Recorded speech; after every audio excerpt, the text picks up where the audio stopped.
کہنے لگا میں آپ کو دائمی زندگی کے درخت اور وہ بادشاہت بتلاؤں جو کبھی پرانی نہ ہو۔ چنانچہ ان دونوں نے اس درخت سے کھایا، پس ان کے ستر کھل گئے اور وہ بہشت کے پتے اپنے اوپر چپکانے لگے۔ آدم نے اپنے رب کی نافرمانی کی، پس بہک گیا۔ پھر اس کے رب نے نوازا، اس کی طرف توجہ فرمائی اور اس کی رہنمائی کی۔ حکم ہوا تم دونوں یہاں سے اتر جاؤ، تم آپس میں ایک دوسرے کے دشمن ہو۔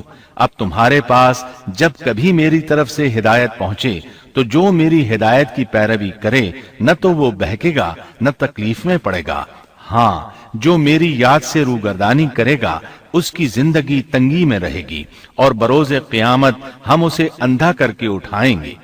آدم علیہ السلام زمین پر اترے اور اپنے رب سے توبہ کے کلمات سیکھ لیے۔ وہ کلمات یہ ہیں: اے ہمارے رب، ہم نے اپنا نقصان کیا اور اگر تو نے ہم پر مغفرت و رحمت نہ فرمائی تو ہم خسارہ اٹھانے والوں میں سے ہو جائیں گے۔ آدم علیہ السلام زمین پر اترے اور ان کے ساتھ حوا علیہ السلام بھی اتری اور ان کے ساتھ ہی ابلیس کو بھی اتارا گیا۔ یہ کس جگہ پر اترے اس بارے میں اختلاف پایا جاتا ہے، لیکن ابن عباس رضی اللہ عنہ کی بات راجح محسوس ہوتی ہے کہ آدم علیہ السلام کو ہند میں اور حوا علیہ السلام کو جدے میں اتارا گیا۔ جب آدم علیہ السلام اتر آئے تو حوا علیہ السلام کی تلاش شروع کر دی، زمین میں ان کی تلاش میں سرگرداں ہوئے۔ آخر کار میدان عرفات میں دونوں کی ملاقات ہو گئی۔ چونکہ میدان عرفات میں دونوں نے ایک دوسرے کی معرفت حاصل کی تھی اور ان کا آپس میں تعارف ہوا تھا، لہٰذا اسی مناسبت سے اس میدان کا نام عرفات مشہور ہو گیا۔ پھر اللہ تعالیٰ نے زمین کے اندر انسانوں کو پھیلانا شروع کیا اور زمین کو مردوں اور عورتوں سے آباد کر دیا۔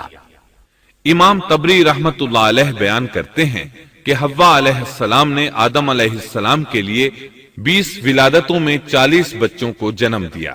ہر بار 2 بچوں کو جنم دیتی تھی، ایک لڑکا ہوتا ایک لڑکی۔ سب سے پہلا جوڑا قابیل اور اس کی بہن قمیم کا تھا۔ پھر انسانوں کی افزائش شروع ہوئی، آبادی میں اضافہ ہونے لگا۔ اللہ نے آدم علیہ السلام ہی کو ان کا نبی متعین کر دیا۔ وہ انہیں دین سکھاتے رہے۔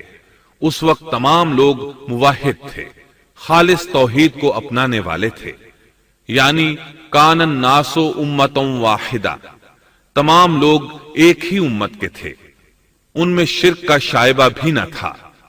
ابن جریر اور ابن کثیر رحمہم اللہ نے ابو موسیٰ اشعری رضی اللہ عنہ کی روایت بیان کی ہے، اللہ نے جب آدم علیہ السلام کو جنت سے زمین پر اتارا تو انہیں ہر چیز کی کاریگری اور صنعت کا علم تھا۔ جب وہ اترے تو عالم بھی تھے، لباس میں ملبوس بھی تھے، کام کاج کے تمام طریقوں سے باخبر بھی تھے، لوہے، آگ، لکڑی اور کپڑے کے استعمال سے بھی بخوبی واقف تھے۔ ہمارے برعکس وہ ان کاموں کو اپنی ابتدا ہی سے جان چکے تھے، کیونکہ ہم سب لوگوں کا حال یہ ہے کہ جب تک سکھایا نہ جائے ہمیں کچھ نہیں آتا۔ آج کے دور میں بعض افریقی قبائل کے افراد وحشیانہ اور غیر مہذب زندگی گزارتے ہیں۔ علماء کا کہنا ہے کہ یہ لوگ زمین پر رہنے والوں میں سے گمراہ ترین انسان ہیں۔ انہوں نے بہترین زندگی ضائع کر دی اور گھٹیا زندگی کو پسند کیا۔ تہذیب و تمدن کا آغاز چونکہ ابتدائے آفرینش سے ہے، اس لیے ہر انسان کی فطرت میں تہذیب کی سوجھ بوجھ موجود ہے۔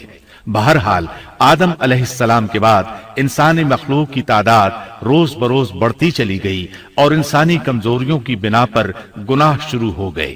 زمین پر سب سے پہلے ہونے والی معصیت قابیل کے ہاتھوں اپنے بھائی حابیل کے قتل کی صورت میں سامنے آئی۔ اللہ تعالیٰ نے قرآن مجید میں قابیل اور اس کے بھائی حابیل کا قصہ بیان کیا ہے۔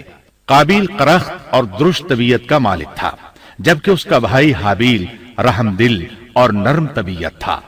قابیل کھیتی باڑی کرتا تھا اور حابیل مویشی چراتا تھا۔ حابیل کے نرم دل ہونے کی ایک وجہ اس کا بکریاں چرانا تھا، کیونکہ ایک چرواہا اپنی بکری کو بھوکا دیکھ کر اسے چارہ کھلائے بغیر نہیں رہتا، نہیں وہ کسی بکری کو پیاسا دیکھ کر اسے بھول جاتا ہے۔ اپنے جانور پر اس کی طاقت سے زیادہ بوجھ بھی نہیں لادتا۔